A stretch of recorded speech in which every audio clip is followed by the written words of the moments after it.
Welcome to the first ever episode of Dining In with Adrian.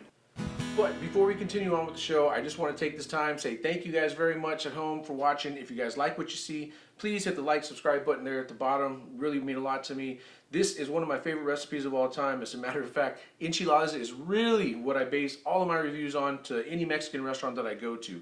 If your enchilada plate is good, we're in business. If not, it's probably the last time you're going to see me. But enough of that. Let's get on with the show because this is my family's recipe on enchiladas, and I hope you guys like it too. What we're going to be doing is using ground beef and making our enchiladas in a casserole-style dish. Traditionally, red or green sauces are most common and very popular to use, and also very good on their own merit. However, this recipe is going to focus on a Tex-Mex casserole style of enchilada. Additionally, these enchiladas can be very time-consuming and tedious to prepare, while also requiring a large cooking tray. But with the Power Pressure Cooker XL, we can prepare 20 to 25 enchiladas cooked in a casserole style in under 25 minutes. That's going to fill up your family and you're going to enjoy every bite.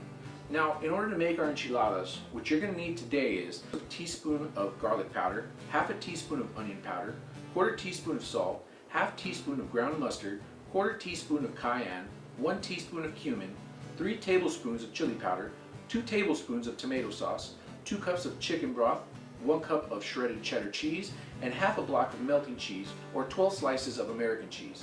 Now before we begin, I would like to apologize to the cheese purists out there for my use of plastic cheese. But when your palate craves that liquid, golden, cheesy goodness, I have to go to the plastics.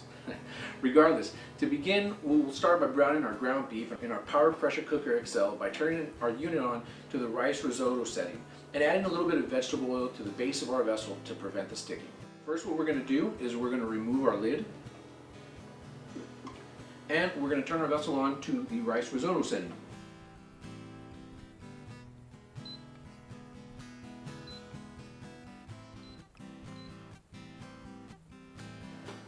After we pressed our rice risotto setting, we're going to let the vessel heat up a little bit. And as I mentioned, what we're going to start off by doing is adding a little bit of vegetable oil just to the bottom of our vessel, just to prevent the sticking.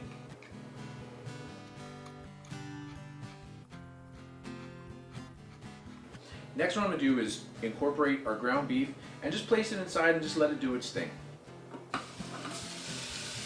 Remember, we're just trying to brown the meat. That's all we're really trying to do. It is ground beef, so it will cook through very quick, very easy. But at this time, what you're going to need to do is use our salt that we ended up having and just put in the salt, incorporate the salt into the ground beef.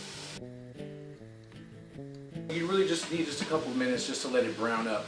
Then we're going to go ahead and we're going to remove our ground beef. We're going to start creating our sauce.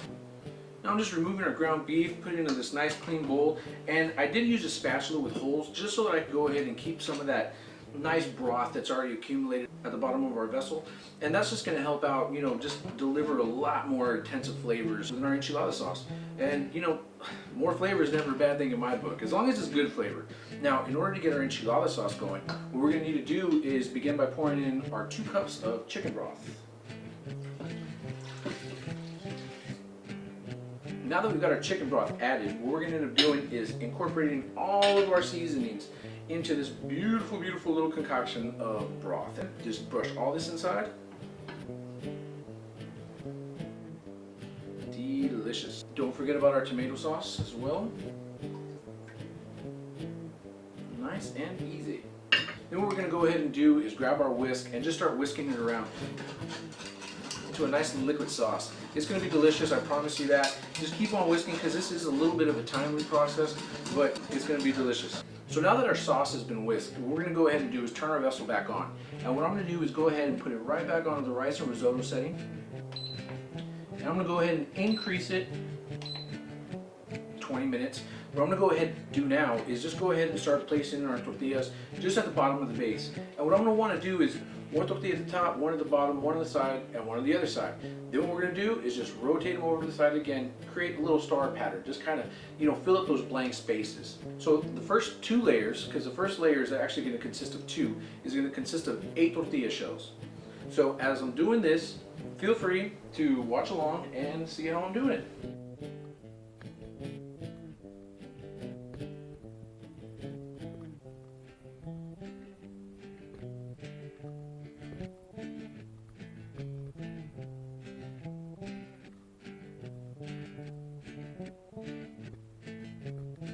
what ended up happening was our tortillas aren't totally going down to the bottom, but that's fine, because what we're going to do is go ahead and get our spatula and start pressing them down just a little bit. And then I'm going to go ahead and start putting in just a little bit of our ground beef and then incorporating just a little bit of cheese on top. So first we're going to get our ground beef.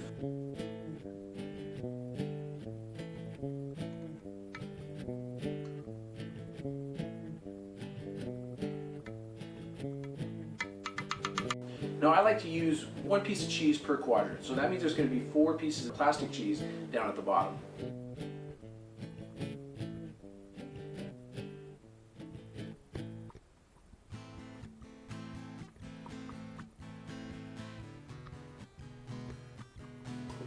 And then next we're going to go ahead and sprinkle a little bit of our cheddar on top, just to help with that nice cheesy goodness. It's already starting to bubble up pretty nice in there.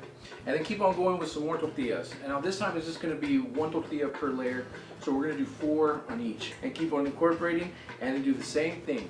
Push those tortillas down. It is smelling delicious in here, honestly. Next we're going to go with some more ground beef.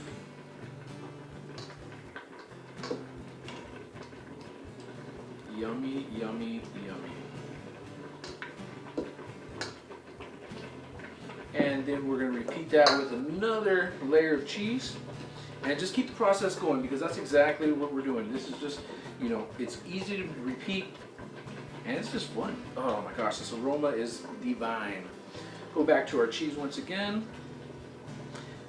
And I like to save a lot of my cheese actually just for the top of it, for that final layer, just for the presentation's sake. So go ahead and just put a little dab. I'm going to save just a little bit because I really do like my cheese to be at the top. Pretty nice. So let's go back right here. Keep on going with our tortillas. And now you're going to want to fill up those little blind spots or those little gaps within your tortilla shells on the base.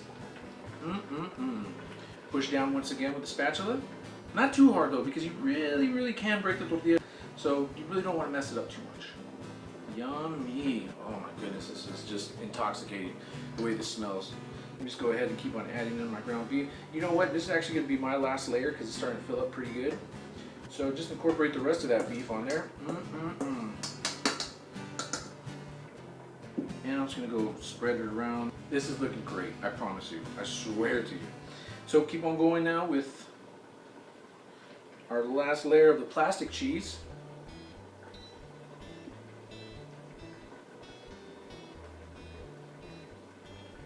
Divine. As you can see, the sauce has not covered the top enchiladas, but that's fine. And then finally, we're going to go ahead and move on to our last layer of tortilla shells, and just place those on the top, just to fill in our missing gaps once again. I'm going to push this down just a little bit more, let that ooey goodness make it all the way to the top. Oh my gosh. If heaven had a smell, this is exactly what it would be. No joke, no joke. So I'm going to go ahead and incorporate the last part of our cheese. And I really do like for this to be even on the top, you know, for presentation purposes. I'm going to make this as pretty as I can.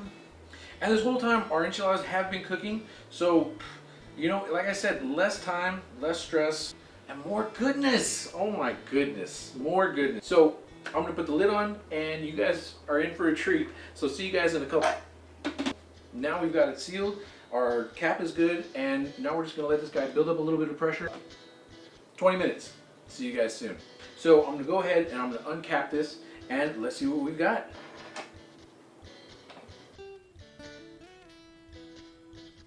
So I'm gonna go ahead, oh my gosh, it like butter. The spatula just went right through it like butter. I'm gonna go ahead and I like to divide my portions into 4s. That gives us, you know, enough for everybody to eat and then some for the most part. And here is what we have been waiting for, folks. Oh, kind of fell off on me a little bit. Look at that. A nice little enchilada casserole. Sorry about my presentation on that one, kind of messed it up a little bit. I do apologize, but you know, the first serving is always just a little bit harder to hit. But no worries, because I promise you it's going to taste delicious. You're gonna love it, your fans are gonna love it, your friends are gonna love it, your family's gonna love it, and yeah, I did say fans, so if you got fans out there too, hey, treat them to a little bit of enchilada casserole. I promise you they're gonna love it. This is gonna be piping hot, but I'm gonna still eat it anyways, just because that's how I roll. It's really hot, but I got a taste on my mouth, so I promise you, it is delicious. This is totally up to my standards, and I hope you guys enjoy it. Make this a household tradition for you guys. Enchilada Monday, Enchilada Tuesday, Enchilada Wednesday. You get it. Do it. Enchiladas, folks. Enchilada casserole. I really want to eat this, but it's so hot. Thanks for tuning in to my channel. Be sure to hit the like, subscribe button at the bottom. I also did include the recipes down below too for step-by-step instructions. Feel free to also look at my other videos. I promise you, you're going to love them. I've got a lot more Hispanic, Latin, Mexican cuisine, whatever it is you want to call it, coming from a Tex-Mex boy. And this is one of my favorite dishes of all time. Hopefully it becomes one of yours too. See you guys later.